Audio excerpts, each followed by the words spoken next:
into the table to bring our message out further into the public eye. And thanks to all you folks who are members and those who aren't, who are just coming in tonight to hear what's going on. And we're really appreciative of the level, the quality of presentation that we have. And just without further ado, I really want to thank and just applaud that we have Micah Nelson, our brother of a different mother. We're both Sicilians, which is kind of cool. But, love our brother, and he's been so supportive of HFUU, and he's in California right now, so it's 9 o'clock at night, and there. And so I really thank you, Micah, for playing music tonight. Take it away, my brother. All right, I'm gonna try some brand new songs tonight. Yeah, baby. For y'all.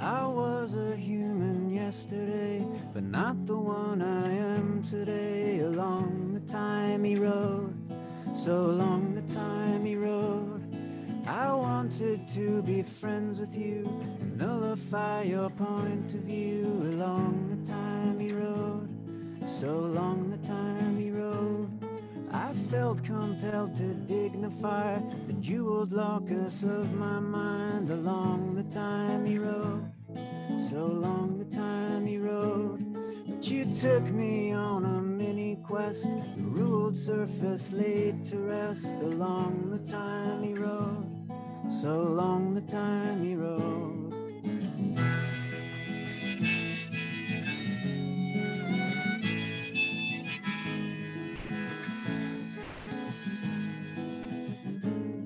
I felt my thoughts disintegrate, but from myself was no escape. Along the timey road, so along the timey road, you laughed as my mythologies flattened to Lagoma keys. Along the timey road, so along the timey road.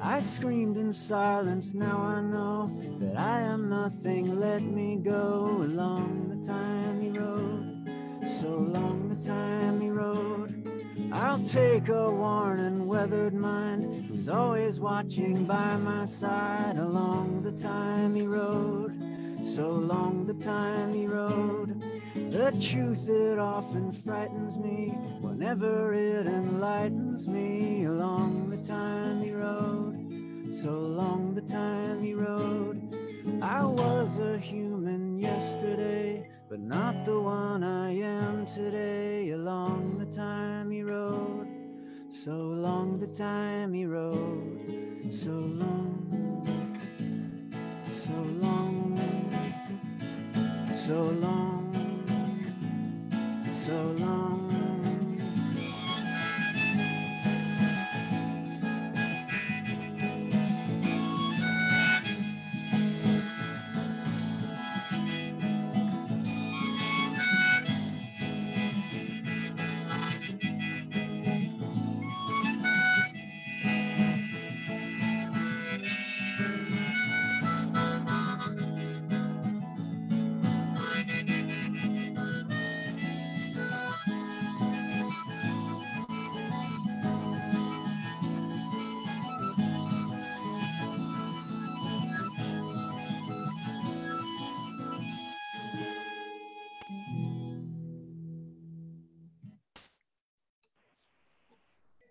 Sweet, Micah. Sweet, brother.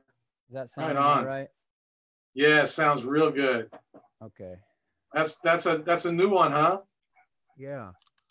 Beautiful. I got a new record coming out next year called Time Capsule. That's going to be on it. And I wrote a song with my friend Jeremy Ivy, who's he's married to Margot Price, and they play in a band together. And I wrote this melody, and he helped me write the lyrics. Beautiful. It goes like this.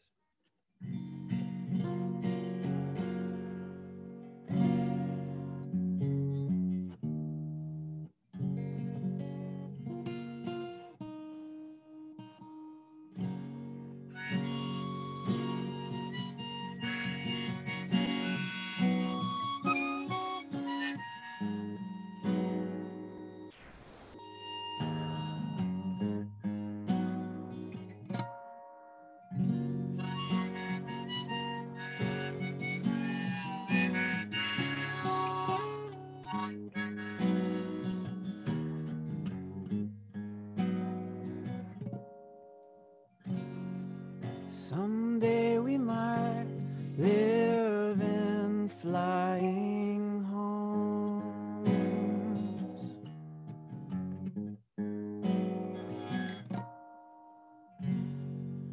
or learn to speak a language of our own.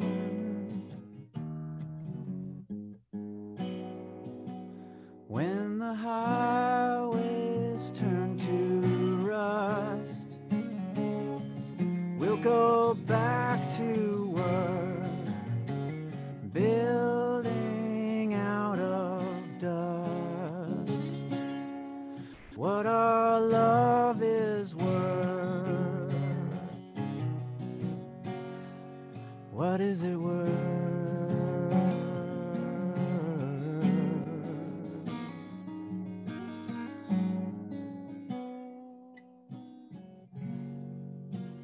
LA man, see your city now.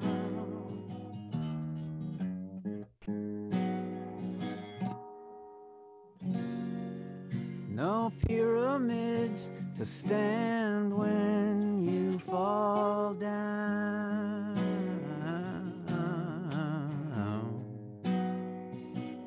Just a lonely, hazy sun on the burned out earth to tell them when they come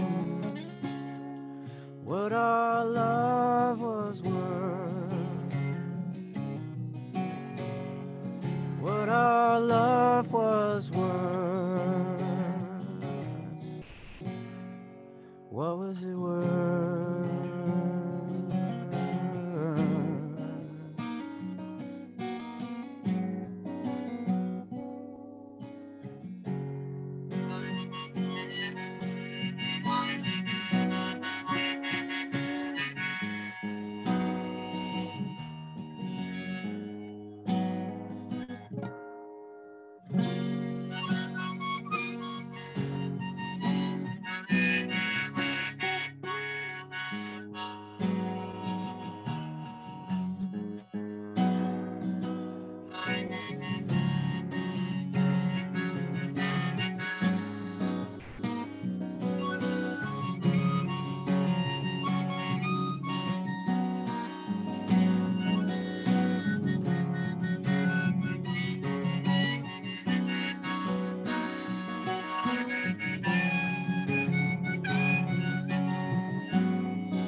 Now we live in movies that we make,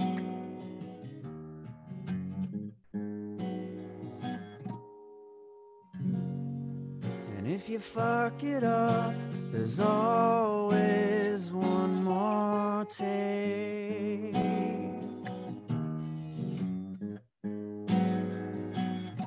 In a painted cardboard town, in a dream rehearsed, where the actors all get paid what their love is worth,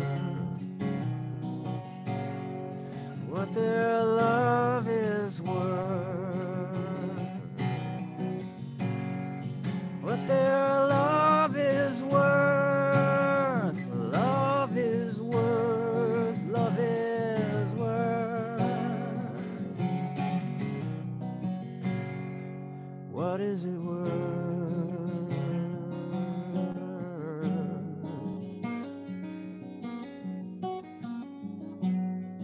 What is it worth?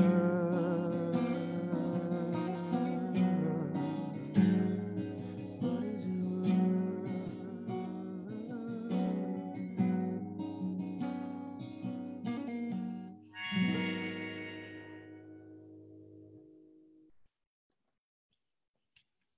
Thank you.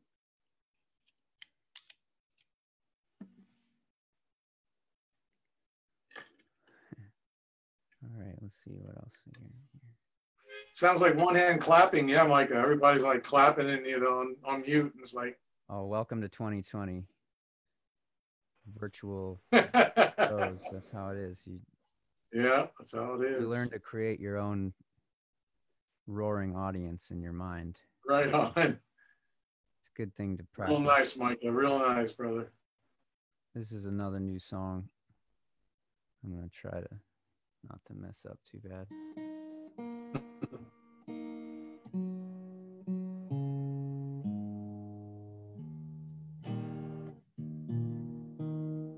It's so hot here and the acoustic instruments, they don't do so well. Oh, interesting. You got to retune every... Is the sky cleaner in LA these days? It was for a while. I don't know anymore. It's hard to say.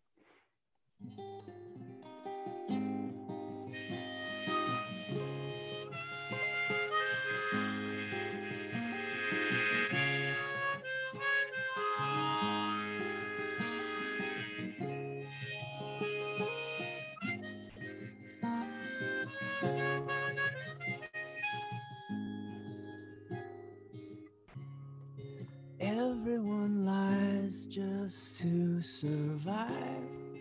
Days come and go so fast and slow. No piece of pie if you're holding the knife. Who can define American life? Who can define American life? Who can define American life?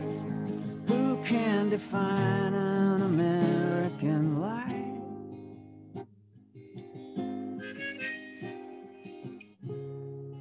Time is a spiraling vein on a leaf. Is this a truth or just a belief? Haven't I seen the same look in your eyes? Who can define American life? Who can define American life?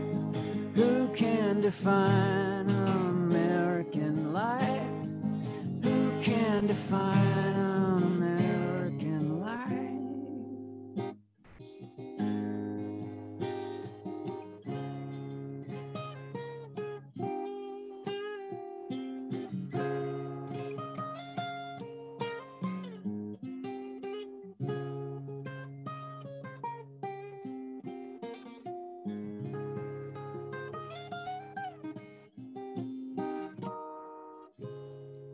True peace of mind, would you care how you're called? Semantic demands add a brick to the wall. Is she your husband or is they your wife? Who can define American life? Who can define American life? Who can define American life? Who can define American life?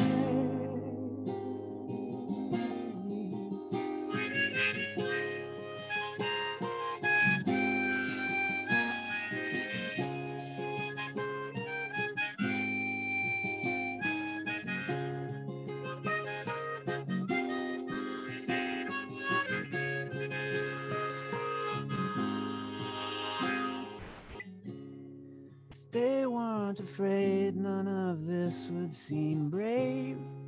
Do as I say, but don't be a slave.